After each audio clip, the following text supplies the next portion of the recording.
아버님, 어머님, 오늘도 평안한 하루를 보냈습니다. 석현이 공손히 고개를 숙이는 그 순간 마당에서 이상한 소리가 들려왔습니다. 평소 온순한 그의 소 충성이 안절부절 못하며 울음소리를 내고 있었습니다. 석현이 확인하러 가는 순간 충성이가 대문을 밀고 들어와 거실로 돌진했습니다. 충성아, 여긴 어떻게 들어온 거야? 석현이 놀라 소리쳤지만 충성이는 들은 척도 하지 않았습니다. 25년을 함께한 충성이는 늘 얌전했지만 지금은 마치 다른 동물처럼 행동했습니다. 충성이의 눈빛에는 석현이 한 번도 본 적 없는 강렬함이 서려 있었습니다. 충성이는 벽에 걸린 부모님 액자를 향해 크게 울부짖더니 거실 중앙의 나무 탁자 위에 놓인 보물 상자를 들이받았습니다. 안 돼, 충성아. 그건 내 보물이야. 상자가 떨어지며 편지들과 사진들이 흩어졌고 충성이는 부모님 사진을 발견하자 앞발로 짓밟기 시작했습니다. 석현은 충격과 분노로 얼굴이 붉어졌습니다. 충성아, 이게 무슨 짓이냐? 당장 그만둬. 석현은 사진을 구하려 했지만 충성이가 가로막았습니다. 소는 격렬하게 고개를 흔들며 다시 울부짖고 다른 편지들도 물어뜯기 시작했습니다. 소동 소리에 이웃들이 모여들었습니다. 석현 씨, 충성이가 왜 저러는 거죠? 저 소가 미친 게 아닐까요? 석현은 평생 함께한 충성이가 왜 그의 가장 소중한 것들을 파괴하려 하는지 이해할 수 없었습니다. 그날 밤 그는 진정시킨 충성이를 마당에 묶어두고 깊은 생각에 잠겼습니다. 충성이는 대체 무엇을 말하려 했던 걸까요? 그 격렬한 행동 뒤에 숨겨진 의미는 무엇일까요? 한반도를 갈라놓은 전쟁이 끝난 지 70년이 흐른 작은 마을 고목나루에는 80살 가까운 노인이 살고 있습니다. 윤석현은 마을에서 가장 연로한 주민 중 한 명이자 가장 오래된 소의 주인이기도 합니다. 그의 소 충성은 이제 25살로 사람으로 치면 100살이 넘는 나이지요. 충성이는 석현이 50살 무렵 부모님의 묘소 근처에서 길 잃은 송아지로 발견했을 때부터 함께했습니다. 충성아, 오늘도 잘 잤니? 석현은 매일 아침 마당에 나와 충성이의 등을 쓰다듬으며 하루를 시작합니다. 충성이의 갈색 털은 이제 하얀 것이 섞여 노쇠함을 드러내고 눈빛은 깊은 지혜를 담고 있는 듯했죠. 석현에게 충성이는 단순한 가축이 아닙니다. 가족이 없는 그에게 유일한 동반자였고 삶의 증인과도 같았습니다. 석현의 집 거실 벽에는 오래된 흑백 사진 한 장이 걸려 있습니다. 엄숙한 표정의 남자와 고운 한복을 입은 여자가 나란히 앉아 있는 사진이지요. 석현의 부모님입니다. 그는 매일 아침 그 사진 앞에 절을 올리며 하루를 시작합니다. 사진 아래에는 작은 나무 액자가 놓여 있는데 그 안에는 낡은 종이 한 장이 들어 있습니다.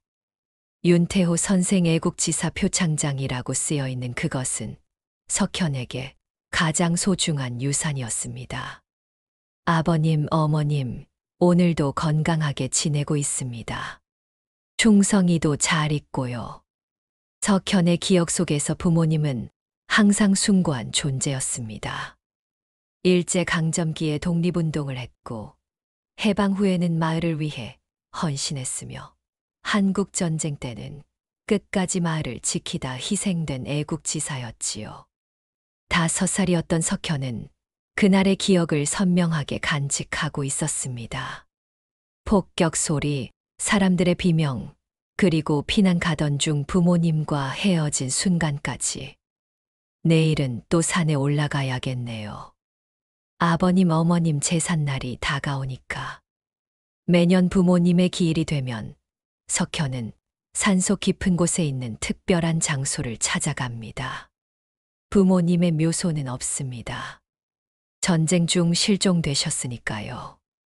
대신 석현은 어린 시절 부모님과 함께 소풍 갔던 산속 작은 폭포 근처에 작은 제단을 마련해 두고 매년 참배를 드렸습니다. 그곳은 그에게 신성한 장소였지요. 마을 사람들은 석현을 존경했습니다. 애국지사의 아들로서 평생을 고향 마을을 위해 살아온 그였으니까요. 석현은 젊은 시절부터 마을 일에 적극적으로 참여했고 학교 건립에 앞장서기도 했으며 마을의 역사를 기록하는 일에도 힘썼습니다. 그의 작은 집에는 마을 역사 자료들이 가득했습니다. 윤 선생님, 내일 산에 올라가신다면서요? 이제 연세가 있으시니 조심하셔야 해요.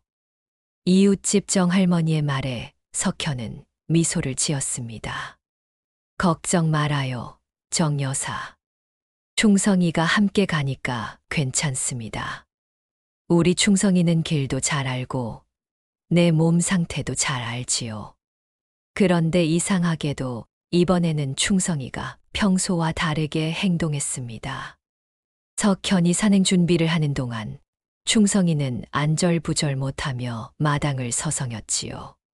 저녁이 되자 충성이는 갑자기 집 안으로 들어와 거실 벽에 걸린 부모님 사진을 향해 울부짖기 시작했습니다. 충성아, 무슨 일이야?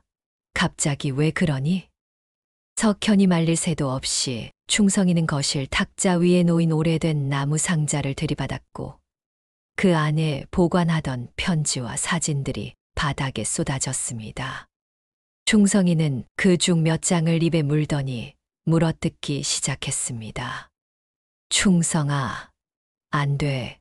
그건 내 보물이야. 석현은 급히 충성이에게 달려가 편지들을 구해냈습니다. 다행히 크게 훼손되지는 않았지만 충성이의 행동은 석현을 당황스럽게 했습니다. 25년을 함께 살아오면서 충성이가 이렇게 난폭하게 구는 것은 처음이었으니까요. 그날 밤 석현은 잠을 이루지 못했습니다. 내일은 부모님 제삿날 전날이었고 산에 올라가 준비를 해야 했지만 충성이의 이상한 행동이 마음에 걸렸습니다. 평소에는 그토록 얌전하던 소가 왜 갑자기 부모님의 사진과 편지들을 물어뜯으려 한 것일까요? 석현은 충성이가 나이가 들어 이상 행동을 하는 것인지 아니면 무언가 다른 이유가 있는 것인지 고민하며 밤을 지새웠습니다. 이른 아침 석현은 평소보다 일찍 일어나 산행 준비를 서둘렀습니다. 작은 가방에 정화수와 간단한 재물, 그리고 향을 챙기고 부모님 사진도 조심스레 넣었습니다. 매년 이맘때면 그렇게 했던 것처럼 말이지요. 충성아, 오늘은 함께 산에 올라가자. 늘 그랬듯이. 마당으로 나가자 충성이는 평소와 달리 안절부절 못하는 모습이었습니다. 석현이 가방을 메고 대문 쪽으로 향하자 충성이가 갑자기 앞을 가로막았습니다. 큰 몸으로 길을 막아선 충성이의 눈빛에는 평소에 볼 수 없었던 강렬함이 서려 있었지요. 왜 그러니, 충성아, 비켜주렴. 오늘은 중요한 날이란다.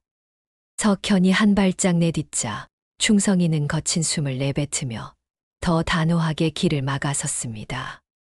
석현은 당황했습니다. 이런 일은 처음이었습니다.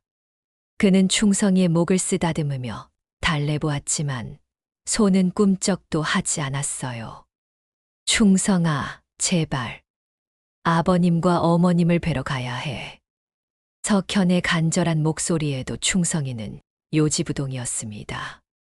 오히려 더 크게 울부짖으며 마당을 서성이기 시작했죠. 그 소리를 들은 이웃들이 하나둘 모여들었습니다.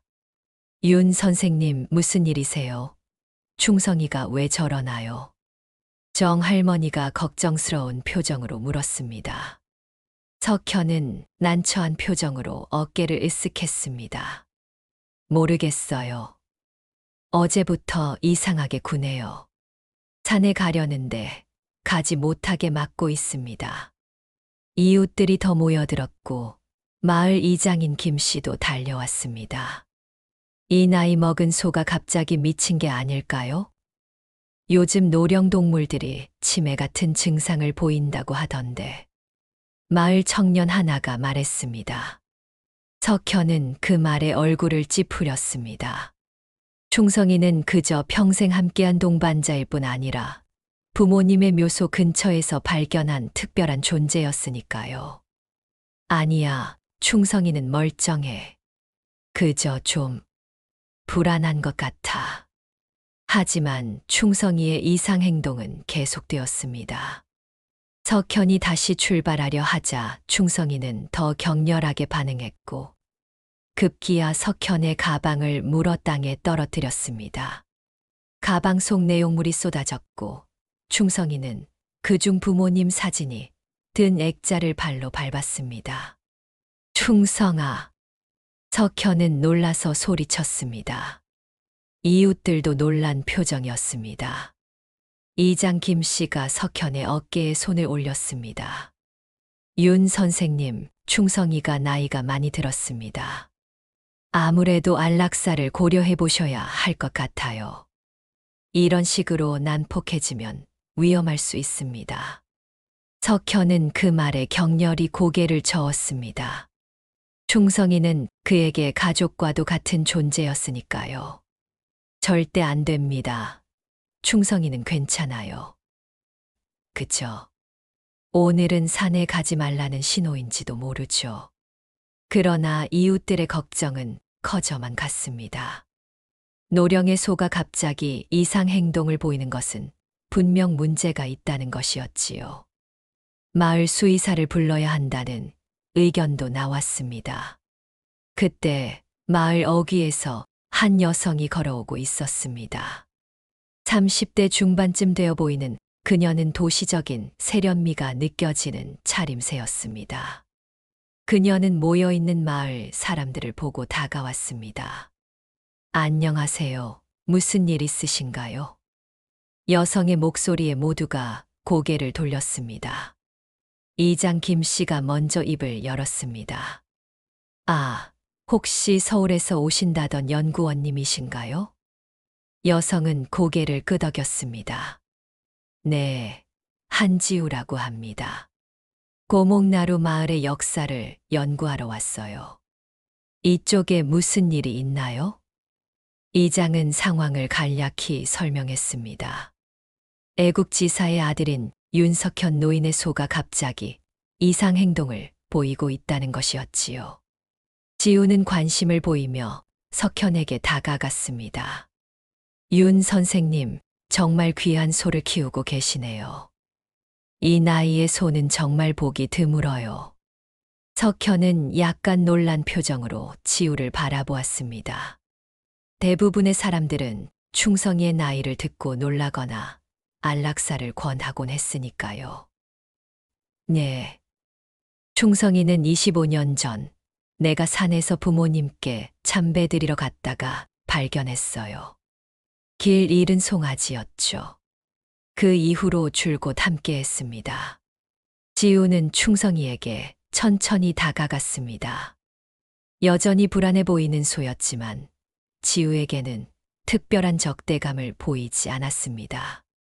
흥미롭네요. 혹시 소가 특정 장소에 가는 것을 막는 건가요? 석현은 놀라서 되물었습니다. 어떻게 아셨어요? 지우는 미소를 지었습니다. 동물 행동학에 관심이 많아서요. 가끔 동물들은 인간이 모르는 것을 감지하기도 합니다. 혹시 산에 위험한 일이 있을지도 모르죠. 아니면 다른 이유가 있을 수도 있고요. 석현은 눈을 깜빡였습니다. 그는 평생 충성이를 가족처럼 여겼지만 소가 특별한 의미를 가진 행동을 할 수 있다고는 생각해 보지 않았습니다. 어쨌든 윤 선생님, 제가 며칠간 마을에 머물며 연구할 예정인데 혹시 선생님의 이야기도 들을 수 있을까요? 특히 한국 전쟁 당시의 기억이나 부모님에 대한 이야기 말이에요. 마을 역사 연구에 큰 도움이 될 것 같습니다. 석현은 잠시 망설였습니다. 그의 부모님 이야기는 그에게 너무나 소중했고 낯선 사람에게 쉽게 털어놓을 수 있는 것이 아니었습니다. 하지만 지우의 진지한 눈빛에 그는 고개를 끄덕였습니다. 좋습니다. 내일 오전에 우리 집으로 오시지요. 차라도 한 잔 대접하겠습니다. 지우는 환하게 웃었습니다. 감사합니다. 꼭 찾아뵙겠습니다. 그날 저녁 석현은 충성이를 마당에 두고 집 안으로 들어왔습니다. 벽에 걸린 부모님 사진을 바라보며 깊은 생각에 잠겼습니다. 마음 한구석에는 충성이의 이상 행동이 무엇을 의미하는지, 그리고 그 역사학자 여성이 왜 그렇게 관심을 보이는지에 대한 의문이 자리 잡고 있었습니다. 다음 날 아침 석현은 평소보다 일찍 일어났습니다. 오랜만에 찾아올 손님을 위해 집안을 정리하고 어머니에게서 배운 대로 차를 준비했지요. 마당에 나가보니 충성이는 평온해 보였습니다. 마치 어제의 소동이 꿈이었던 것처럼 말입니다. 충성아, 오늘은 좀 어때? 기분이 나아졌니? 석현이 다가가자 충성이는 평소처럼 고개를 숙여 그의 손길을 받았습니다. 석현은 안도의 한숨을 내쉬었습니다. 어쩌면 어제는 단순히 충성이가 피곤했거나 컨디션이 좋지 않았던 것일지도 모른다고 생각했지요. 9시 정각 약속 시간보다 조금 일찍 한지우가 찾아왔습니다. 그녀는 단정한 차림으로 노트북과 작은 가방을 들고 있었습니다. 안녕하세요, 윤 선생님. 일찍 와서 죄송합니다. 석현은 환하게 웃으며 그녀를 맞이했습니다. 아니에요. 어서 들어오세요. 자, 준비해 놨습니다. 석현의 작은 거실에는 오래된 가구들이 정갈하게 놓여 있었습니다. 벽면에는 흑백 사진들이 걸려 있었고 그중 가장 눈에 띄는 것은 석현의 부모님 사진이었지요. 지우는 그 사진을 유심히 바라보았습니다. 부모님이신가요? 석현은 고개를 끄덕였습니다. 네, 윤태호 선생과 김영숙 여사입니다. 두 분 다 독립운동 가셨고 해방 후에는 마을을 위해 많은 일을 하셨어요. 한국전쟁 때 돌아가셨죠. 지우는 사진을 자세히 살펴보더니 노트북을 열었습니다. 선생님께서는 전쟁 당시 어떤 기억이 있으신가요? 석현은 차를 따르며 천천히 말을 이었습니다. 저는 그때 5살이었어요. 기억이 선명하진 않지만 폭격 소리, 사람들의 비명, 그리고 부모님과 헤어진 순간은 아직도 생생합니다. 지우는 조심스럽게 물었습니다. 부모님과 어떻게 헤어지셨나요? 석현의 눈빛이 흐려졌습니다. 피난 가던 중이었어요. 북한군이 마을에 들어왔다는 소식에 주민들이 모두 피난길에 올랐죠. 부모님은 저를 이웃 아주머니에게 맡기고 마을로 다시 돌아가셨어요. 중요한 문서를 가져와야 한다고. 그 후에는요. 돌아오지 않으셨어요. 나중에 들은 이야기로는 마을이 폭격을 당했고 많은 주민들이 희생되었다고 합니다. 부모님도 그때 돌아가신 것 같아요. 시신은 찾지 못했지만 석현의 목소리가 떨렸습니다. 지우는 잠시 침묵했다가 다시 물었습니다. 부모님에 대해 어떤 이야기를 들으셨나요? 마을 사람들에게요. 석현은 긍지에 찬 표정으로 대답했습니다. 모두들 부모님을 존경했어요. 특히 아버지는 일제시대에 독립운동을 하셨고 해방 후에는 마을 학교를 세우는데 앞장서셨다고 해요. 어머니도 마찬가지로 애국심이 강하셨고요. 전쟁 때는 끝까지 마을을 지키려 하셨다고 합니다. 지우는 고개를 끄덕이며 메모를 했습니다. 그녀의 표정에서는 약간의 의문이 느껴졌지만 석현은 그것을 알아차리지 못했습니다. 선생님, 매년 산에 가신다고 했는데 그곳은 어디인가요? 석현은 차를 한 모금 마시고 대답했습니다. 부모님의 무덤은 없어요. 전쟁 중에 실종되셨으니까요. 대신 어린 시절 부모님과 함께 소풍 갔던 산속 작은 폭포 근처에 제단을 만들어 두고 매년 참배 드리러 갑니다. 사실 어제가 제삿날이었는데 충성이가 가지 못하게 했군요. 지우가 말을 이었습니다. 석현은 한숨을 쉬었습니다. 네, 이상하게도요. 25년 동안 한 번도 그런 적이 없었는데. 지우는 잠시 생각에 잠기는 듯 했습니다. 그러다 갑자기 물었습니다. 선생님, 혹시 충성이를 발견하신 곳이 그 폭포 근처였나요? 석현은 놀란 눈으로 지우를 바라보았습니다. 어떻게 아셨어요? 그냥 추측이에요. 충성이가 그곳에 가기 싫어하는 게 의미가 있을 것 같아서요. 혹시 그곳에 대한 트라우마가 있는 건 아닐까요? 석현은 그 가능성을 생각해 본 적이 없었습니다. 그는 충성이가 그저 자신을 따르는 충직한 동물이라고만 생각했지. 소도 복잡한 감정과 기억을 가질 수 있다는 것을 미처 생각하지 못했던 것이지요. 그럴 수도 있겠네요. 하지만 충성이는 송아지였을 때부터 저와 함께 그곳에 여러 번 갔어요. 한 번도 문제가 없었는데. 지우는 고개를 끄덕였습니다. 동물들은 때로 우리가 이해할 수 없는 방식으로 행동해요. 혹시 그곳에 관한 다른 기억이나 부모님에 관한 다른 이야기가 있으신가요? 마을에서 들은 것 중에 의아했던 부분이라든지. 석현은 잠시 생각에 잠겼습니다. 그러고는 천천히 말했습니다. 사실, 간혹 몇몇 노인들이 이상한 반응을 보일 때가 있었어요. 제가 부모님 이야기를 할 때면 눈을 피하거나 화제를 돌리는 경우가 있었지요.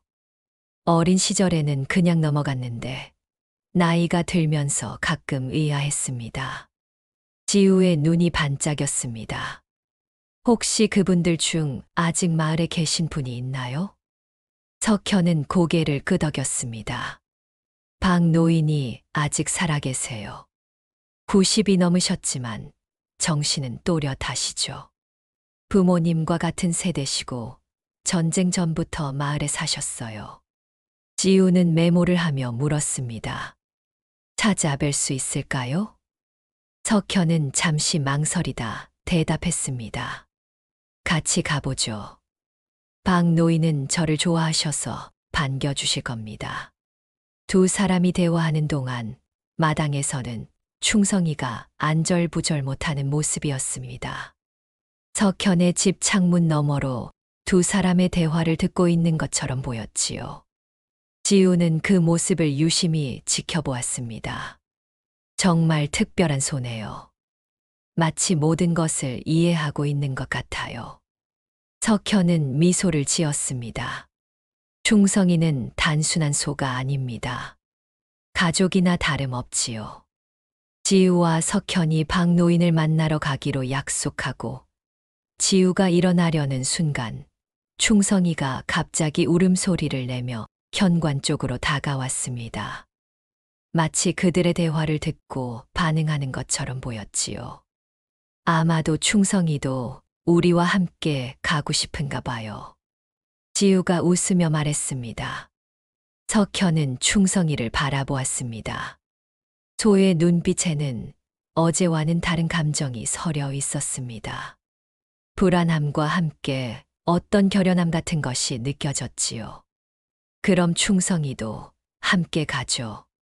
어제와 달리 오늘은 얌전한 것 같으니까요. 세 사람은 함께 박 노인의 집으로 향했습니다. 석현의 마음 한구석에는 지우의 질문들이 불편함으로 남아 있었습니다. 그녀가 왜 이토록 부모님에 관한 이야기에 관심을 가지는지, 그리고 충성이의 행동이 무엇을 의미하는지 점점 더 궁금해졌습니다. 마을 끝자락에 위치한 박노인의 집으로 가는 동안 석현은 문득 자신이 평생 당연하게 여겼던 이야기들에 의문이 생기기 시작했습니다. 그리고 그 의문은 그가 결코 원치 않았던 진실로 이어질지도 모른다는 불안감이 그의 가슴에 자리 잡았습니다. 마을 끝자락 오래된 느티나무 아래 자리한 박노인의 집은 시간이 멈춘 듯 했습니다. 낡은 기와 지붕과 흙벽이 세월의 무게를 고스란히 담고 있었지요. 마당에 들어서자 박노인이 낮은 평상에 앉아 있었습니다. 아흔이 넘은 나이에도 등이 꼿꼿했습니다. 어이, 석현아. 오랜만이구나. 그리고 이 젊은 아가씨는 누구신가? 석현은 공손히 인사를 드렸습니다. 박 어르신 잘 지내셨어요? 이분은 서울에서 오신 역사학자 한지우 선생님입니다. 마을 역사를 연구하고 계시지요. 박 노인은 지우를 유심히 바라보더니 고개를 끄덕였습니다. 어서 오시오. 차라도 한잔할까? 세 사람은 평상에 앉았고 충성이는 마당 한편에 자리를 잡았습니다. 박 노인은 충성이를 보며 미소 지었습니다. 이 소는 정말 오래 살았구나. 내가 처음 봤을 때도 어른 소였는데 아직도 건강하네. 석현이 웃으며 대답했습니다. 네, 충성이는 특별해요. 요즘엔 좀 이상한 행동을 보이긴 하지만. 지우가 부드럽게 대화를 이어받았습니다. 박 어르신, 혹시 한국전쟁 당시 이 마을에 계셨나요? 박 노인의 표정이 순간 굳어졌습니다. 그는 잠시 침묵하다가 천천히 말을 이었습니다. 그렇지. 내 평생 이 마을을 떠난 적이 없어. 전쟁도 여기서 겪었지. 지우는 조심스럽게 질문을 이어갔습니다. 그럼 윤 선생님의 부모님도 아셨겠네요. 박 노인은 석현을 흘끗 보더니 고개를 끄덕였습니다. 그럼 윤태호와 김영숙. 잘 알았지. 석현은 기대에 찬 눈빛으로 박 노인을 바라보았습니다. 어르신, 부모님에 대해 들려주실 수 있으세요? 제가 어렸을 때 많은 이야기를 듣지 못했거든요. 박 노인은 깊은 한숨을 내쉬었습니다. 그의 얼굴에 복잡한 감정이 스쳐 지나갔지요. 석현아, 내 아버지는 마을에서 꽤 영향력 있는 사람이었어. 학식이 높고 말도 잘했지. 어머니도 마찬가지로 똑똑한 분이셨고. 박 노인의 말이 흐려졌습니다. 석현은 자랑스러운 표정으로 말했습니다. 네, 아버님은 독립운동가셨고 어머님도 애국지사셨다고 들었어요. 마을 학교를 세우는 대도 앞장서셨다면서요? 박 노인은 석현의 눈을 피하며 천천히 고개를 끄덕였습니다. 그렇지. 학교 건립에 관여하셨지. 지우는 노트북을 열어 무언가 기록하고 있었습니다. 그녀가 다시 물었습니다. 전쟁 당시 윤태호 선생과 김영숙 여사는 어떻게 돌아가셨나요? 석현이 대답하기 전에 박 노인이 먼저 입을 열었습니다. 그건 확실히 알 수 없어. 많은 사람들이 죽었고 실종됐으니까. 석현이 부모도 그중 하나였을 뿐이야. 박 노인의 목소리에 담긴 어떤 냉담함이 석현의 가슴을 불편하게 했습니다.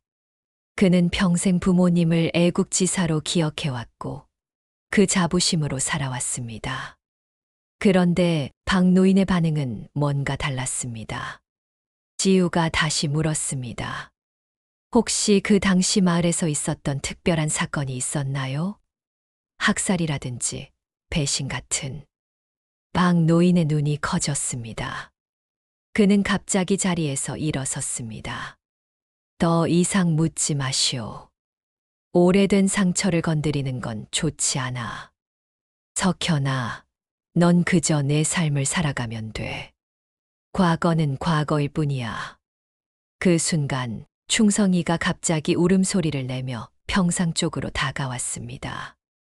박 노인은 충성이를 보고 표정이 더욱 어두워졌습니다. 이 소, 어디서 났지? 석현이 대답했습니다.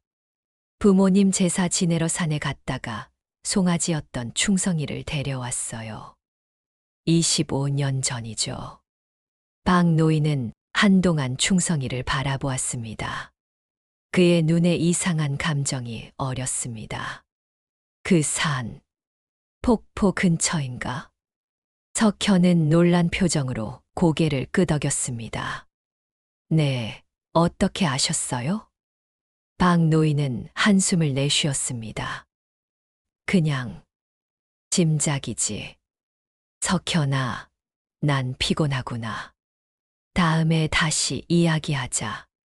지우는 실망한 표정이었지만 예의를 갖추며 자리에서 일어났습니다. 이해합니다. 귀한 시간 내주셔서 감사합니다. 세 사람이 박 노인의 집을 나오는 동안 석현의 마음속에는 더 많은 의문이 생겨났습니다. 박 노인의 반응, 충성이를 보던 그의 표정, 그리고 폭포에 대한 언급까지. 무언가 자신이 모르는 이야기가 있는 것 같았습니다. 집으로 돌아오는 길에 지우가 물었습니다. 윤 선생님, 혹시 마을 기록 보관소가 있을까요? 옛날 문서나 사진들이 보관된 곳 말이에요. 석현은 고개를 끄덕였습니다. 마을회관 지하에 있어요. 오래된 문서들이 보관되어 있죠. 제가 관리하고 있습니다. 지우의 눈이 반짝였습니다. 혹시 내일 그곳을 볼 수 있을까요? 연구에 큰 도움이 될 것 같아요. 석현은 잠시 망설였습니다.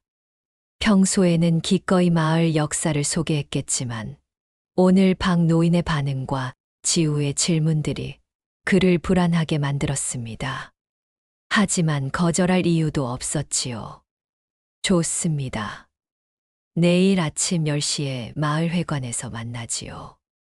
집에 도착하자 충성이가 다시 불안한 모습을 보였습니다. 마치 석현이 들어가지 말라는 듯 현관을 막아섰습니다.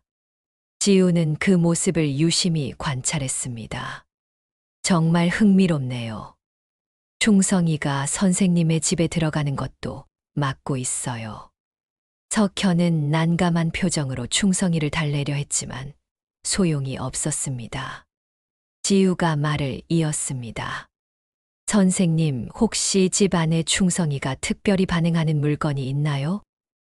어제는 사진과 편지를 물어뜯었다고 하셨잖아요.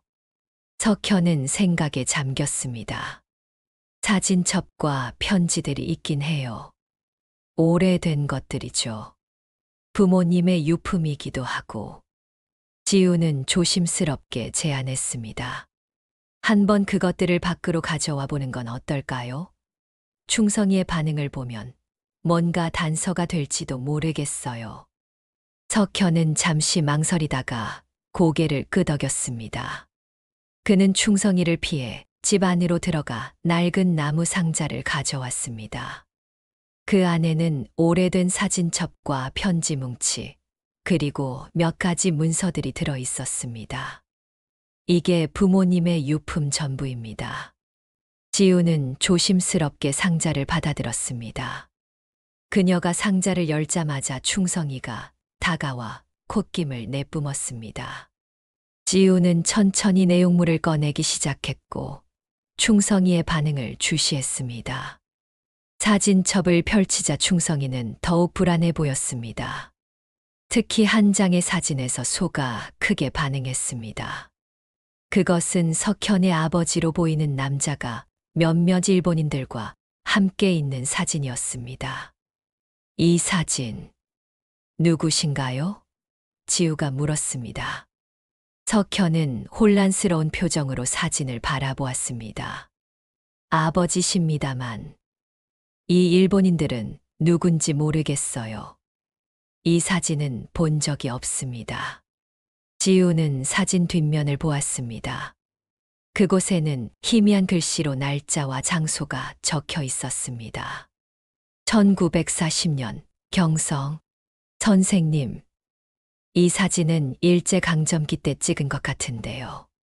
아버님이 독립운동 가셨다면 왜 일본인들과 이렇게 친밀하게 사진을 찍으셨을까요? 석현의 얼굴이 창백해졌습니다. 그는 사진을 자세히 들여다보았습니다. 그의 아버지는 분명 일본인들과 웃으며 서 있었고 그 중 한 명과는 악수를 나누고 있었습니다. 이해가 되지 않아요. 아버지는 독립운동 가셨는데 지우는 더 많은 사진들을 살펴보았습니다. 그 중에는 석현의 어머니도 등장하는 사진들이 있었고 역시 일본인들과 어울리는 모습이었습니다.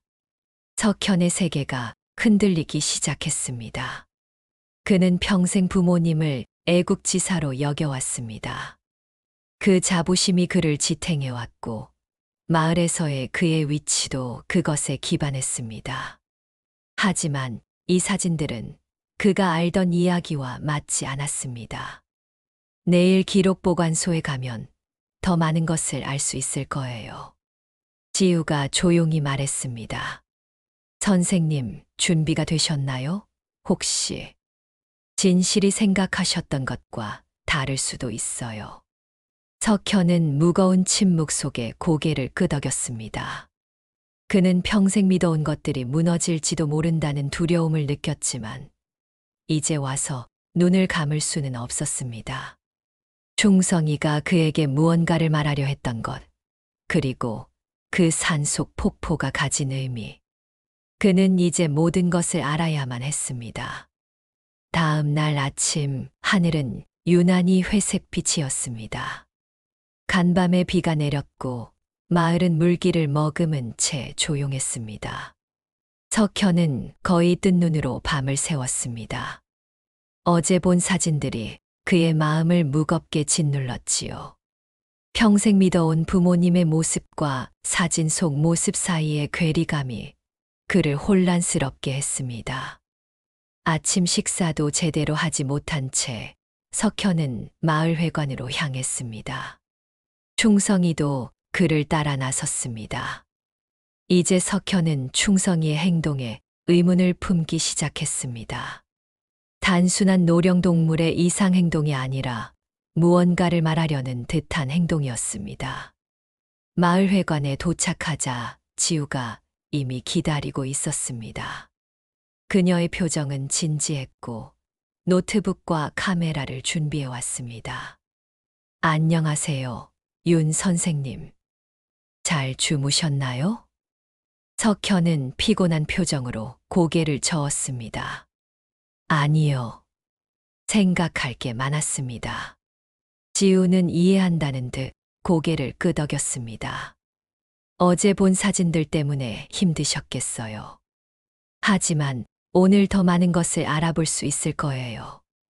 두 사람은 마을회관 지하로 내려갔습니다. 충성이는 입구에서 기다려야 했지요. 지하실은 서늘하고 약간 습했으며 오래된 문서들의 냄새가 공기 중에 떠다녔습니다. 벽면을 따라 철제 선반들이 놓여 있었고 그 위에는 상자들과 파일들이 가득했습니다. 여기가 마을 기록보관소입니다. 제가 20년 넘게 관리해 왔어요. 석현은 자부심이 묻어나는 목소리로 말했습니다. 지우는 감탄하며 주변을 둘러보았습니다. 정말 체계적으로 관리하셨네요. 어떤 순서로 정리되어 있나요? 석현은 설명했습니다. 시대별로 정리했어요. 저쪽은 일제강점기, 그 다음은 해방 이후, 그리고 한국전쟁, 그 이후 순으로요. 지우는 일제강점기 섹션으로 곧장 향했습니다. 혹시 이 시기 마을 주민 명단이나 활동 기록 같은 것이 있을까요? 석현은 선반 사이를 지나 한 상자를 가리켰습니다. 여기 있어요. 1930년부터 1945년까지의 기록입니다. 지우는 상자를 조심스럽게 열고 내용물을 살펴보기 시작했습니다. 석현도 그녀 옆에 서서 함께 보았습니다. 문서들 사이에서 지우가 한 파일을 발견했습니다. 이건 마을 협력자 명단인 것 같은데요. 석현이 그 파일을 자세히 보니 일제강점기 때 일본 관원에 협조한 마을 사람들의 명단이었습니다. 그리고 그 목록 맨 위에 윤태호라는 이름이 선명하게 적혀 있었습니다. 석현의 손이 떨렸습니다. 이건 잘못된 거예요. 아버지는 독립운동 가셨어요. 지우는 조심스럽게 다른 문서를 꺼냈습니다. 그것은 마을 주민들의 독립운동 관련 정보를 일본 경찰에 제공한 기록이었고, 역시 윤태호의 서명이 있었습니다. 선생님, 이 기록들에 따르면 아버님은 일제에 협력하셨던 것 같아요. 특히 독립운동가들의 정보를 제공하는 역할을 하셨던 것으로 보입니다. 석현은 말문이 막혔습니다. 그는 의자에 털썩 주저앉았습니다. 평생 믿어온 아버지의 이미지가 순간에 무너져 내렸습니다. 지우는 계속해서 문서들을 살펴보았습니다. 그리고 여기 해방 이후의 기록도 있네요. 그녀는 또 다른 상자를 열었습니다. 해방 이후 친일파 청산 과정에서 윤태호가 어떻게 빠져나갔는지에 관한 기록이 있었습니다. 그는 자신이 강제로 협력했다고 주장했고, 오히려 뒤에서는 독립운동을 도왔다는 거짓 증언을 확보했던 것이었습니다. 이런 석현은 충격의 말을 잊지 못했습니다. 지우가 한국전쟁 시기의 상자로 넘어갔습니다. 그녀는 잠시 문서들을 뒤적이다가 갑자기 멈췄습니다. 윤 선생님, 이건 정말 중요한 기록인 것 같아요. 그것은 한국전쟁 당시 마을에서 일어난 비극적 사건에 관한 보고서였습니다. 북한군이 마을에 들어오기 전 일부 주민들이 학살당한 사건이었지요. 보고서에 따르면 윤태호와 그의 아내 김영숙이 마을의 불순분자 명단을 작성해 북한군에게 제공했다는 증언이 있었습니다. 이럴 수가. 석현의 목소리가 떨렸습니다. 지우는 그의 어깨에 손을 얹었습니다. 많이 충격받으셨을 거예요. 이런 이야기를 듣는 건 정말 힘든 일이니까요. 석현은 고개를 들어 지우를 바라보았습니다. 그의 눈에는 혼란과 분노, 그리고 깊은 슬픔이 어려 있었습니다. 제 부모님이 마을을 배신했다는 겁니까? 그렇다면 왜 마을 사람들은 저에게 거짓말을 한 거죠? 왜 부모님이 애국지사라고 했을까요? 지우는 조심스럽게 대답했습니다. 어쩌면 당신을 보호하기 위해서였을 수도 있어요. 어린 아이에게 부모의 배신을 알려주는 건 너무 잔인한 일이니까요. 석현은 문서들을 다시 살펴보았습니다. 그럼 부모님은 어떻게 돌아가신 거죠? 지우는 계속해서 문서를 찾았고 마침내 그 답을 알려주는 기록을 발견했습니다. 여기 있어요. 전쟁 중 마을 주민들이 윤태호 부부를 찾아내 처형했다는 기록입니다. 그들이 북한군에게 정보를 제공해 여러 주민들이 죽게 된 것에 대한 보복이었던 것 같아요. 석현의 얼굴이 창백해졌습니다. 그는 자리에서 일어나 비틀거렸습니다. 아, 저는 나가야겠습니다. 숨이 막혀요. 그는 서둘러 지하실을 빠져나갔습니다. 바깥에는 충성이가 기다리고 있었고 석현을 보자마자 다가와 그의 손을 핥았습니다. 석현은 충성이의 목을 껴안고 그 느꼈습니다. 충성아, 내가 평생 믿었던 것이 모두 거짓이었어. 지우가 뒤따라 나왔습니다. 그녀의 표정에도 무거움이 묻어났습니다. 윤 선생님, 괜찮으세요?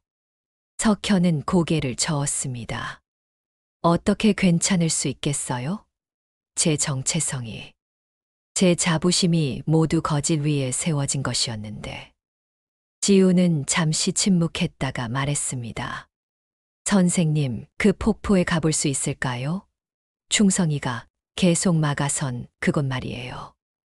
석현은 충성이를 바라보았습니다. 소의 눈빛이 평소와 달리 결연해 보였습니다.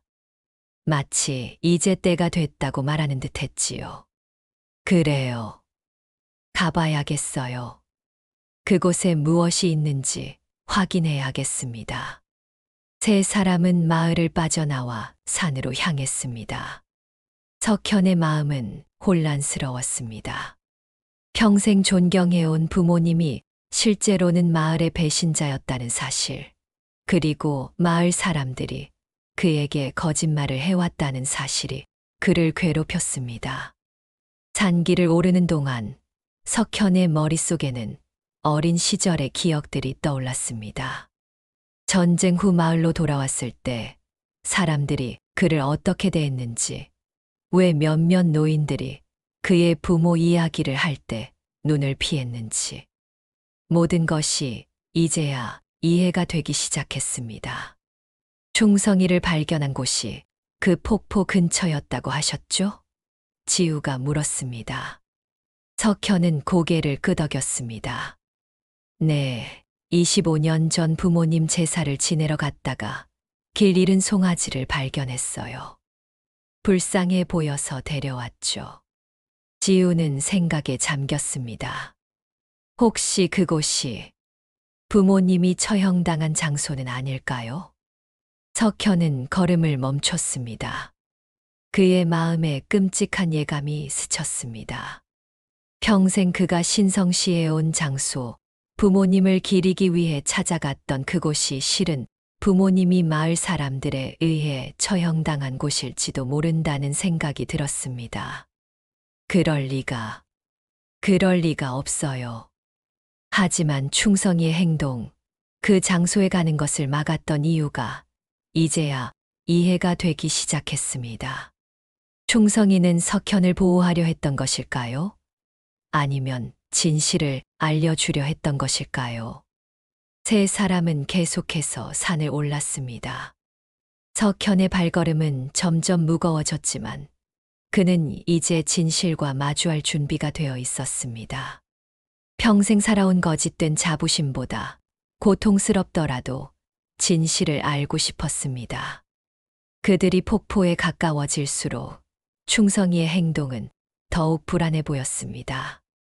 하지만 이번에는 석현을 막지 않았습니다.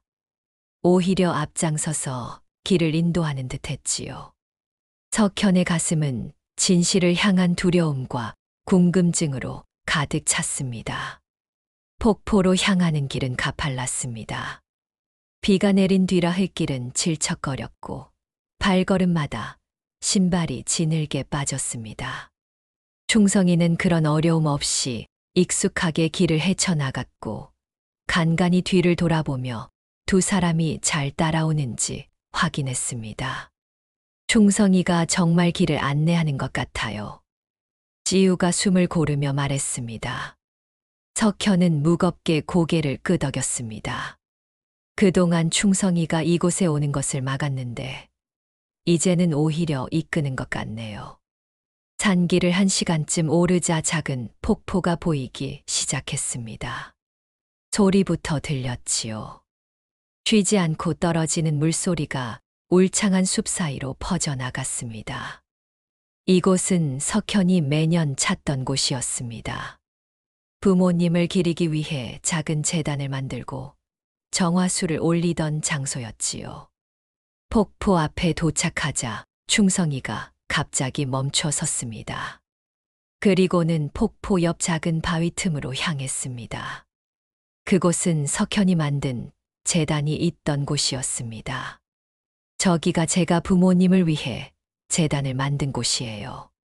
석현의 목소리가 떨렸습니다. 세 사람이 바위 틈으로 다가가자 충성이가 앞발로 땅을 파기 시작했습니다. 석현과 지우는 놀란 표정으로 서로를 바라보았습니다. 이게 무슨... 충성이는 계속해서 앞발로 땅을 팠고 이윽고 단단한 물체에 부딪히는 소리가 났습니다. 지우가 무릎을 꿇고 충성이가 파는 곳을 살폈습니다. 이건 금속 상자 같아요. 석현도 무릎을 꿇고 손으로 흙을 파냈습니다. 점점 더 많은 부분이 드러났고 이윽고 녹슨 금속 상자가 완전히 모습을 드러냈습니다. 상자는 생각보다 컸고 무거웠습니다. 함께 들어 올려야 할 것 같아요. 지우가 말했습니다. 두 사람이 힘을 합쳐 상자를 끌어올렸습니다. 충성이는 그들의 행동을 지켜보며 안절부절 못했습니다. 상자를 평평한 곳에 놓자 지우가 물었습니다. 열어볼까요?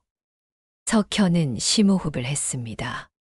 그는 이 상자 안에 무엇이 들어있을지 두려웠지만 이제 와서 진실을 외면할 수는 없었습니다. 네, 열어보죠. 상자는 녹이 슬어 있었지만 자물쇠는 이미 부서져 있었습니다. 석현이 조심스럽게 뚜껑을 들어 올렸습니다. 상자 안에는 여러 문서와 사진, 그리고 몇 개의 작은 물건들이 들어 있었습니다. 지우가 문서들을 조심스럽게 꺼냈습니다. 이건 명단이에요. 그리고 지도도 있고. 석현은 사진들을 집어들었습니다. 그 사진들은 그가 본 적 없는 것들이었습니다. 그의 아버지가 일본군 장교들과 함께 있는 모습, 어머니가 일본인 부인들과 차를 마시는 모습. 그리고 가장 충격적인 것은 부모님이 마을 사람들 앞에서 무언가를 지시하는 듯한 사진들이었습니다. 이건 부모님이 마을에서 권력을 가지고 있었다는 증거군요. 석현이 떨리는 목소리로 말했습니다. 지우는 문서들을 자세히 살펴보았습니다. 이 명단, 마을의 독립운동가들 명단인 것 같아요. 그리고 옆에 체포 날짜와 처리 결과가 적혀 있어요. 석현의 손이 떨렸습니다. 그는 부모님이 독립운동가들을 밀고 했다는 증거를 직접 보고 있었습니다. 지우가 다른 문서를 꺼냈습니다. 그리고 이건 한국전쟁 때의 것 같아요. 인민재판 대상자 명단이라고 되어 있네요. 석현은 문서를 받아들었습니다. 그곳에는 마을의 유력자들, 군인 가족들, 그리고 미국의 우호적이었던 사람들의 이름이 빼곡히 적혀 있었습니다. 그의 부모님은 북한군에게 이 명단을 제공한 것이었습니다. 이럴 수가. 석현의 얼굴이 창백해졌습니다. 지우는 상자 바닥에 있던 작은 공책을 발견했습니다. 이건 일기인 것 같아요. 그녀는 공책을 펼쳤고 석현의 어머니인 김명숙의 일기임을 확인했습니다. 일기는 해방 직후부터 한국전쟁 초기까지의 기록이었습니다. 읽어볼까요? 지우가 조심스럽게 물었습니다. 석현은 고개를 끄덕였습니다. 지우는 일기를 읽기 시작했습니다. 1945년 9월 1일. 해방이 되었지만 우리 부부는 위험에 처했다. 일제에 협력한 것이 드러나면 처형될 것이다. 태호는 재빨리 몇몇 사람들을 매수해 우리가 비밀리에 독립운동을 도왔다는 거짓 증언을 확보했다. 아직은 안전하다. 1948년 5월 10일. 이제 마을에서 우리를 의심하는 사람은 없다. 오히려 태호는 마을 이장이 되었고 나는 부녀회장이 되었다. 과거는 묻혔다고 생각했다. 1950년 6월 28일. 전쟁이 일어났다. 북한군이 남하하고 있다는 소식이다. 이번에도 살아남으려면 빠르게 편을 정해야 한다. 1950년 7월 15일. 북한군 정보원과 접촉했다. 그들에게 마을의 반동분자 명단을 제공했다. 그 대가로 우리 부부는 인민위원회 간부가 될 것을 약속받았다. 석현은 어머니의 일기를 들으며 점점 더 심장이 무거워졌습니다. 마지막 몇 장을 넘기자 충격적인 내용이 나왔습니다. 1950년 8월 3일. 일이 잘못되었다. 명단에 있던 사람들이 처형되었고 마을 사람들이 우리가 밀고자임을 알게 되었다. 오늘 밤 도망쳐야 한다. 그 전에 이 상자를 숨겨두어야겠다. 언젠가 우리 석현이가 찾게 될지도 모르니. 석현의 눈에서 눈물이 흘렀습니다. 그는 평생 부모님을 애국자로 여겨왔는데 실제로는 2번이나 마을을 배신한 사람들이었습니다. 일제강점기에는 독립운동가들을, 한국전쟁 때는 반동분자들을 밀고 한 것이었지요. 그럼 제가 매년 참배드리던 이곳은. 석현의 말이 끊겼습니다. 지우가 마지막 문서를 꺼냈습니다. 이건 마을 사람들이 작성한 것 같아요. 정의의 심판이라는 제목에. 그녀는 읽기를 망설였지만 석현이 고개를 끄덕여 계속하라고 했습니다. 1950년 8월 4일 우리 마을의 배신자 윤태호와 김영숙에 대한 심판을 집행했다. 그들은 일제시대부터 동족을 팔아넘긴 변절자였으며 이번 전쟁에서도 무고한 주민들의 죽음을 초래했다. 우리는 그들을 폭포 근처에서 처형하고 그 증거를 이 상자에 담아 묻어둔다. 후세에 이 사실이 알려져 배신자의 행위가 결코 용서받지 못함을 증명하기 위해. 석현은 무릎을 꿇고 소리 없이 흐느꼈습니다. 그의 평생 신념이, 자부심이, 정체성이 모두 거짓 위에 세워진 것이었습니다. 더 이상 말을 잇지 못한 채 그는 폭포 소리만 들리는 정막 속에 홀로 남겨진 듯했습니다. 충성이가 다가와 석현의 옆에 누웠습니다. 소의 눈빛은 깊은 연민을 담고 있었습니다. 지우는 조용히 문서들을 정리하며 석현에게 시간을 주었습니다. 석현이 한참 뒤에야 입을 열었습니다. 그런 마을 사람들은 모두 알고 있었던 거군요. 제가 부모님을 애국지사로 믿는 동안 그들은 모두. 지우가 말을 이었습니다. 아마도 당신을 보호하려 했던 것 같아요. 어린 아이에게 부모의 배신을 알려주는 건 너무 잔인한 일이니까요. 그래서 모두가 거짓말에 동참한 거겠죠. 하지만 그 거짓말이 제 인생 전체를 결정지었어요.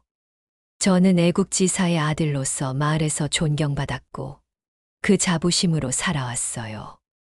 지우는 조심스럽게 석현의 어깨에 손을 얹었습니다. 이제 진실을 알게 되셨으니 새로운 시작을 할 수 있을 거예요. 거짓 위에 세워진 자부심보다는 진실 위에 세워진 겸손함이 더 가치 있을 테니까요. 석현은 천천히 일어났습니다. 그의 표정은 비통했지만 동시에 어떤 결연함도 느껴졌습니다. 이제 이해가 돼요. 충성이가 이곳에 오는 것을 막으려 했던 이유가, 그리고 부모님 사진과 편지들을 파괴하려 했던 이유도. 지우가 물었습니다. 어떤 의미라고 생각하세요? 석현은 충성이를 바라보았습니다. 충성이는 저를 보호하려 했던 게 아니라 진실과 마주하게 하려 했던 거예요. 이제서야 알겠어요. 충성이는 처음부터 알고 있었던 거예요. 이곳이 어떤 의미를 가진 장소인지. 지우는 고개를 끄덕였습니다. 동물들은 때로 우리보다 더 많은 것을 알고 있어요. 특히 이렇게 오래 산 동물이라면. 석현은 상자를 바라보았습니다. 이것들을 마을 사람들에게 보여줘야 할까요? 지우는 잠시 생각하다 대답했습니다. 그건 선생님이 결정하셔야 할 문제예요. 하지만 진실은 언젠가는 드러나기 마련이죠. 석현은 깊은 한숨을 내쉬었습니다. 그는 이제 무엇을 해야 할지, 어떻게 이 진실과 함께 살아가야 할지 결정해야 했습니다. 평생의 신념이 무너진 자리에 새로운 무엇인가를 세워야 했습니다. 그리고 그 첫걸음은 진실을 받아들이는 것이었습니다. 마을로 돌아오는 길은 올라갈 때보다 더 무거웠습니다. 석현은 금속 상자를 품에 안고 있었고 그의 어깨는 그 무게로 또 진실의 무게로 짓눌려 있었습니다. 충성이는 이제 석현의 앞에서 천천히 걸으며 길을 인도했고 지우는 묵묵히 뒤를 따랐습니다. 산을 내려오는 내내 석현은 말이 없었습니다. 그의 마음속에서는 수많은 기억들이 재생되고 있었습니다. 어린 시절 마을 사람들이 그에게 부모님 이야기를 들려줬던 순간들, 그가 애국지사의 아들이라는 이유로 받았던 특별한 대우들, 그리고 부모님을 기리며 보냈던 수많은 밤들, 모든 것이 거짓 위에 세워진 것이었습니다. 마을 입구에 도착했을 때 몇몇 주민들이 그들을 발견하고 다가왔습니다. 석현의 창백한 얼굴과 그가 안고 있는 상자를 보고 그들은 무언가 일이 벌어졌음을 직감했습니다. 윤 선생님, 무슨 일 있으세요? 정 할머니가 걱정스럽게 물었습니다. 석현은 잠시 침묵했다가 무거운 목소리로 말했습니다. 마을 회관으로 모여주세요. 모두에게 할 말이 있습니다. 주민들은 의아한 표정으로 서로를 바라보았지만 곧 석현의 심각한 표정을 보고 고개를 끄덕였습니다. 소문은 빠르게 퍼졌고 1시간 후 마을 회관은 거의 모든 주민으로 가득 찼습니다. 노인들부터 젊은 세대까지 모두가 석현의 이야기를 듣기 위해 모였습니다. 석현은 단상 위에 섰고 그 옆에는 충성이와 지우가 있었습니다. 그의 앞에는 폭포에서 발견한 금속 상자가 놓여 있었습니다. 주민 여러분, 석현이 떨리는 목소리로 말했습니다. 오늘 저는 제 인생의 가장 큰 진실을 알게 되었습니다. 그리고 그것은 제가 평생 믿어온 것과는 완전히 다른 것이었습니다. 마을 사람들은 조용히 그의 말을 경청했습니다. 특히 노인들의 표정은 굳어 있었습니다. 그들은 이미 무슨 이야기가 나올지 짐작하는 듯 했습니다. 저는 평생 제 부모님이 애국지사였다고 믿어왔습니다. 일제강점기에는 독립운동을 하셨고 해방 후에는 마을을 위해 헌신하셨으며 한국전쟁 때는 마을을 지키다 희생되셨다고요. 석현은 잠시 숨을 고르고 계속했습니다. 하지만 오늘 저는 부모님의 진짜 모습을 알게 되었습니다. 그들은 애국지사가 아니었습니다. 오히려 일제강점기에는 독립운동가들을 밀고 했고 한국전쟁 때는 마을 주민들을 북한군에게 넘겼던 사람들이었습니다. 회관 안에 놀라움의 탄식이 흘렀습니다. 젊은 세대들은 충격을 받은 표정이었지만 노인들은 대부분 고개를 숙이고 있었습니다. 이 상자 안에는 그 증거들이 있습니다. 부모님이 남긴 일기, 명단, 그리고 마을 사람들이 그들을 처형한 후 남긴 기록까지. 석현은 눈물을 참으며 계속했습니다. 저는 알고 싶습니다. 왜 여러분은 저에게 진실을 말해주지 않았는지, 왜 저를 거짓 속에서 살게 했는지. 마을 사람들 사이에서 침묵이 흘렀습니다. 그때 박 노인이 천천히 자리에서 일어났습니다. 그의 얼굴에는 깊은 슬픔과 후회가 어려 있었습니다. 석현아, 내게 진실을 말하지 않은 건 우리 모두의 결정이었다. 박 노인의 목소리는 떨렸습니다. 너는 당시 5살에 불과했고 부모를 잃은 아이였다.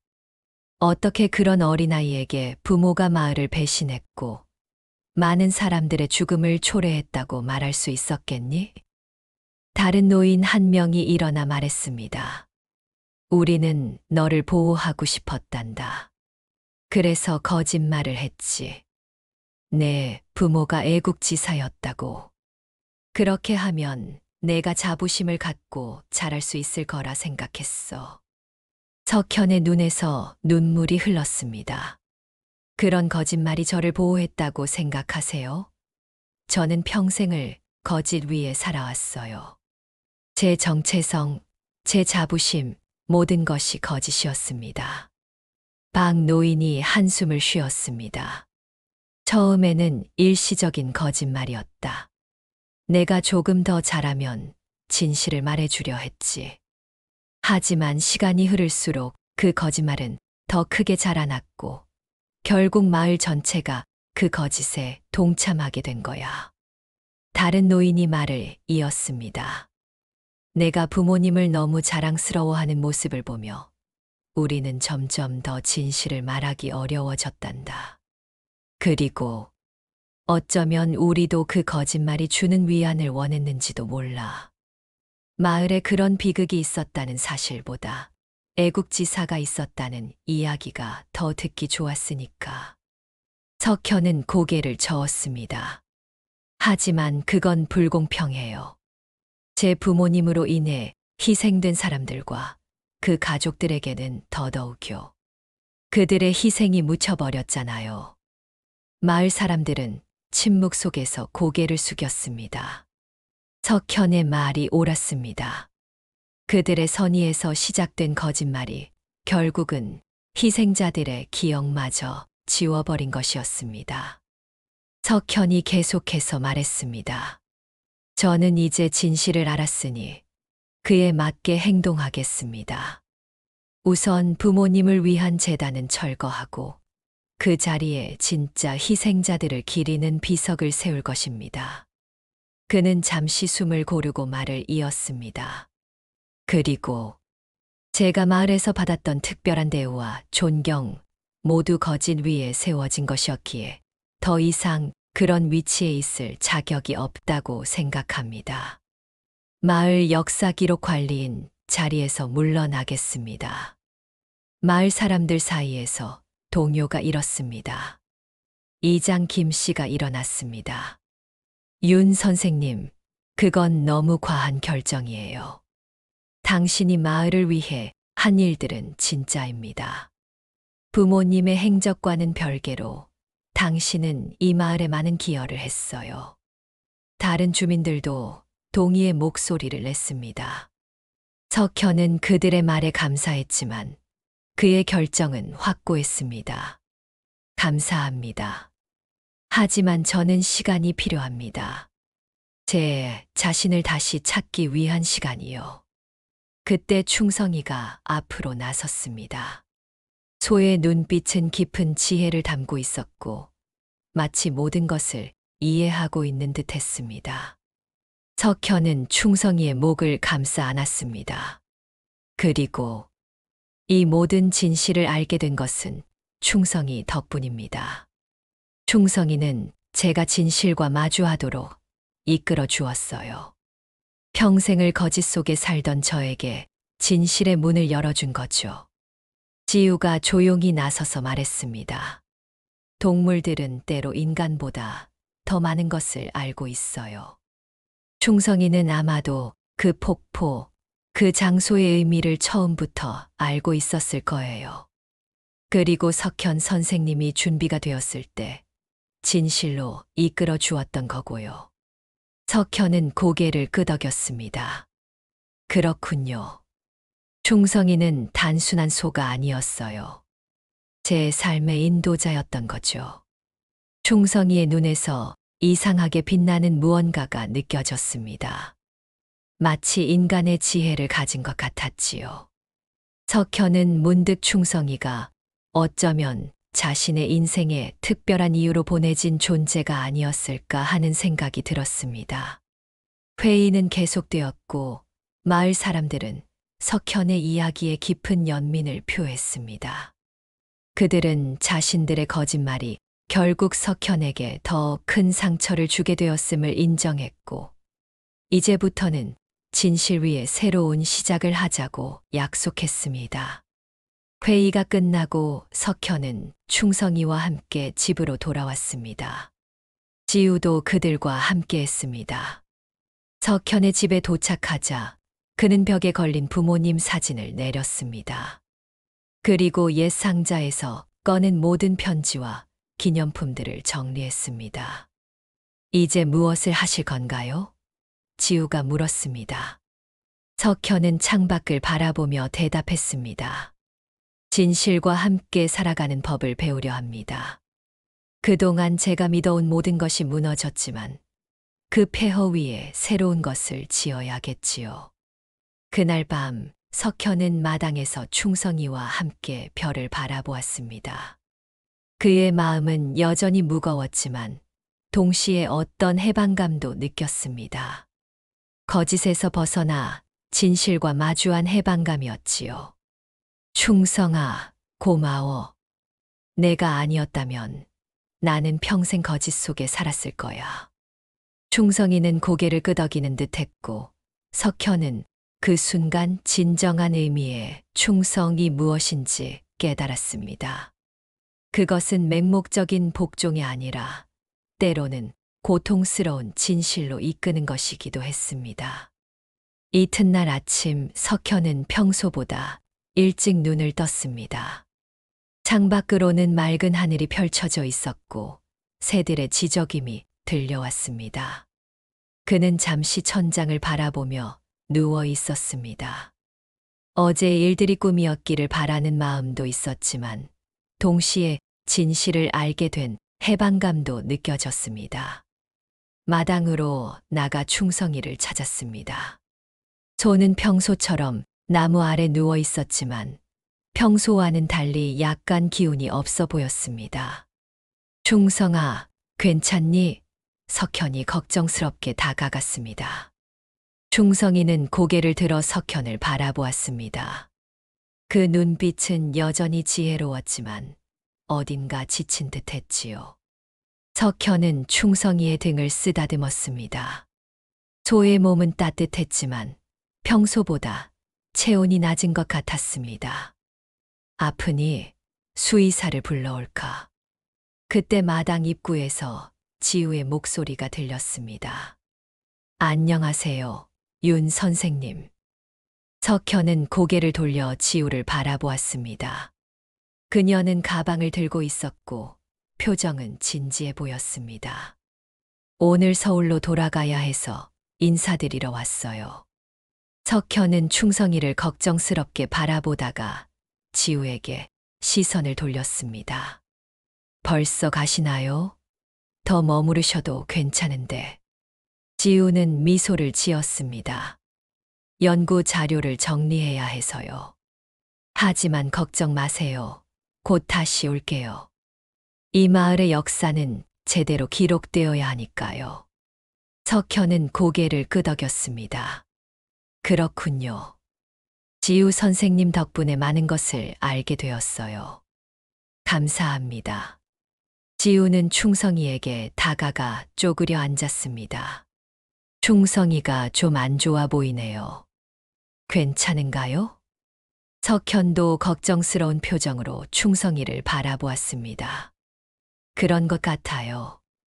오늘 아침부터 기운이 없어 보여서요.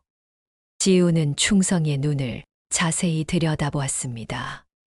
충성이는 이미 소로서는 놀랄 만큼 오래 살았어요. 25년이면 정말 대단한 나이지요. 석현은 그 말에 가슴이 무거워졌습니다. 그는 충성이의 나이를 생각해 본 적이 없었습니다. 항상 곁에 있을 것만 같았으니까요. 충성이가 떠날 준비를 하고 있는 걸까요? 지우는 조심스럽게 말했습니다. 저는 전문가가 아니라 확실히 말씀드릴 수는 없지만 충성이는 이제 자신의 임무를 완수했다고 느끼는 것 같아요. 석현은 충성이의 목을 감싸 안았습니다. 임무라니요. 지우는 생각에 잠긴 표정으로 말했습니다. 선생님께 진실을 알려주는 것이요. 충성이는 그 폭포의 비밀, 부모님의 진실을 알고 있었던 것 같아요. 그리고 선생님이 준비되었을 때 그것을 보여주려 했고요. 석현은 충성이의 눈을 바라보았습니다. 그 깊은 눈동자에서 그는 인간의 지혜와 같은 무언가를 느꼈습니다. 정말 그랬을까요? 충성이가 처음부터 알고 있었다고요. 지우는 고개를 끄덕였습니다. 동물들은 우리가 생각하는 것보다 더 많은 것을 알고 이해해요. 특히 충성이처럼 특별한 동물이라면. 석현은 충성이를 더욱 꼭 안았습니다. 그의 눈에서 눈물이 흘렀습니다. 그런 거였구나. 내가 사진과 편지를 찢으려 했던 이유, 산에 가는 걸 막으려 했던 이유가. 충성이는 석현의 손을 핥았습니다. 그 순간 석현은 충성이가 단순한 소가 아니라는 것을 확신했습니다. 어쩌면 그의 삶에 특별한 목적으로 보내진 존재, 그를 진실로 이끌기 위한 안내자였을지도 모릅니다. 지우가 자리에서 일어났습니다. 전 이만 가볼게요. 충성이를 잘 돌봐주세요. 석현은 고개를 끄덕였습니다. 네, 곧 다시 뵙겠습니다. 지우가 떠난 후 석현은 하루 종일 충성이 곁을 지켰습니다.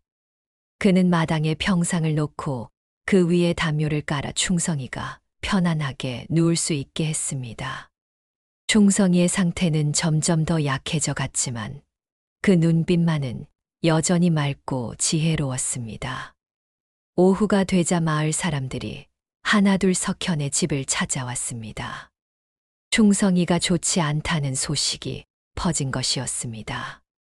그들은 각자 할 수 있는 방법으로 석현과 충성이를 위로했습니다.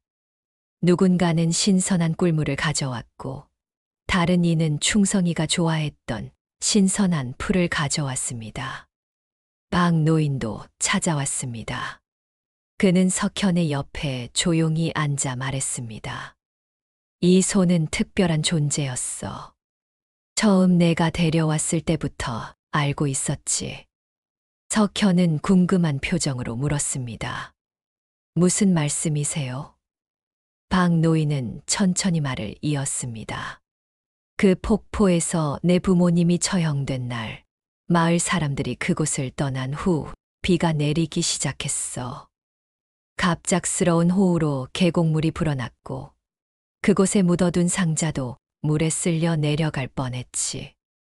그때 이상하게도 한 어린 송아지가 나타났어. 아무도 주인을 알 수 없는 송아지였지. 그 송아지는 마치 그곳을 지키는 듯했어.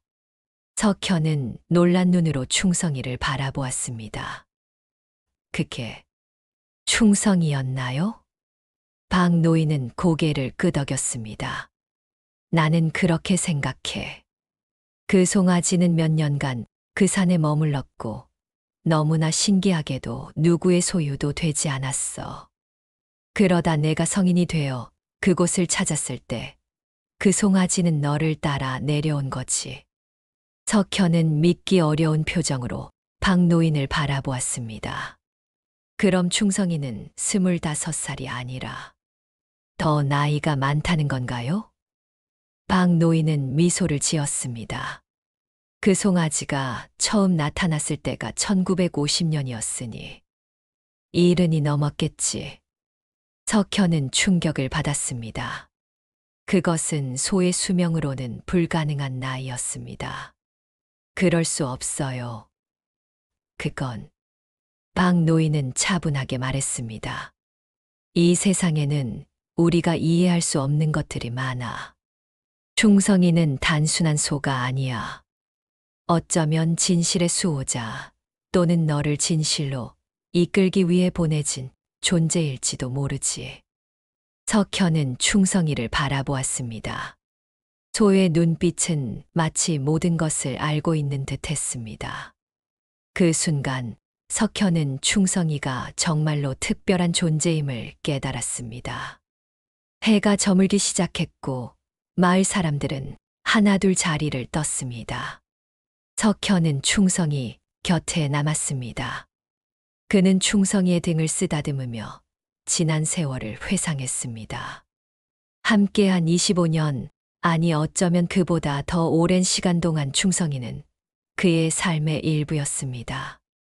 충성아, 정말 고마워. 내 인생의 진실을 알려줘서. 충성이의 눈이 석현을 바라보았습니다. 그 눈빛에는 깊은 애정과 지혜가 담겨 있었습니다. 석현은 마치 충성이가 이제 괜찮다고 말하는 것 같다고 느꼈습니다. 밤이 깊어가면서 충성이의 호흡은 점점 느려졌습니다. 석현은 충성이의 곁을 떠나지 않았습니다. 그는 충성이의 목을 감싸 안고 귓가에 속삭였습니다. 이제 편히 쉬어. 내 임무는 끝났어. 내가 진실과 함께 살아갈 테니. 마침내 한밤중이 되었을 때 충성이는 마지막 숨을 내쉬었습니다.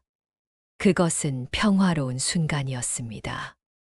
마치 오랜 임무를 마친 전사가 마침내 휴식을 취하는 것처럼 말이지요.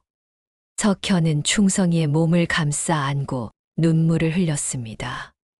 그것은 단순한 소의 죽음에 대한 슬픔이 아니었습니다. 그는 자신의 인생을 바꾼 특별한 존재, 그를 거짓에서 진실로 인도한 안내자를 잃은 것이었습니다. 이튿날 아침 석현은 마을 사람들의 도움을 받아 충성이를 산으로 옮겼습니다. 그들은 폭포 근처 석현이 평생 부모님을 위한 제단을 두었던 곳이 아닌 조금 떨어진 평화로운 장소에 충성이를 묻었습니다. 석현은 그곳에 작은 비석을 세웠습니다. 그 위에는 단 한마디가 새겨져 있었습니다. 충성, 진실의 수호자. 장례식이 끝난 후 석현은 마을 사람들과 함께 내려왔습니다. 그의 마음은 여전히 무거웠지만 동시에 새로운 시작에 대한 기대도 있었습니다. 이제 그는 진실을 알았고 그 진실과 함께 살아가는 법을 배워야 했습니다. 마을로 돌아오는 길에 석현은 지우에게서 온 편지를 받았습니다. 그녀는 마을의 진짜 역사를 기록한 책을 쓰고 있다고 했습니다. 희생자들의 이름, 그들의 이야기, 그리고 마을이 어떻게 그 상처를 치유해왔는지에 대한 이야기를 말이지요. 석현은 편지를 읽고 미소를 지었습니다. 그는 지우에게 협력하기로 마음먹었습니다. 아마도 그것이 그가 할 수 있는 가장 좋은 일일 것입니다. 거짓된 과거가 아닌 진실된 과거를 기록하고 그것을 통해 미래 세대들이 배울 수 있게 하는 것 말이지요. 집으로 돌아온 석현은 마당에 서서 하늘을 바라보았습니다. 충성이가 없는 집은 이상하게 텅 빈 것 같았습니다. 하지만 그는 충성이의 영혼이 여전히 그와 함께하고 있다고 느꼈습니다. 고마워, 충성아. 내 덕분에 나는 진실을 알게 되었고, 이제 진정한 자유를 느낄 수 있게 되었어. 바람이 불어와 석현의 머리카락을 살짝 흔들었습니다. 그것은 마치 충성이의 마지막 인사 같았습니다. 석현은 미소를 지으며 집 안으로 들어갔습니다. 그의 앞에는 새로운 시작이 기다리고 있었습니다. 거짓 위에 세워진 과거가 아닌 진실 위에 세워질 미래가 말이지요. 거실 벽에는 이제 부모님 사진 대신 충성이의 사진이 걸려 있었습니다. 그 옆에는 석현이 어제 저녁 쓴 짧은 시가 함께 걸려 있었습니다. 진실은 때로 고통스럽지만 그것만이 우리를 진정으로 자유롭게 한다. 석현은 이제 자신의 삶을 새롭게 시작할 준비가 되어 있었습니다. 충성이가 그에게 가르쳐 준 교훈, 그리고 그가 마주한 진실과 함께 말이지요. 그것은 어쩌면 더 고독하고 어려운 길일지도 모르지만 적어도 그것은 진실한 길이었습니다. 석현은 이제 그 길을 걸어갈 용기가 있었습니다. 시청해주셔서 감사합니다. 구독과 좋아요는 더 재미있고 감동적인 이야기를 만드는데 큰 힘이 됩니다. 오늘 하루도 행복하세요. 감사합니다.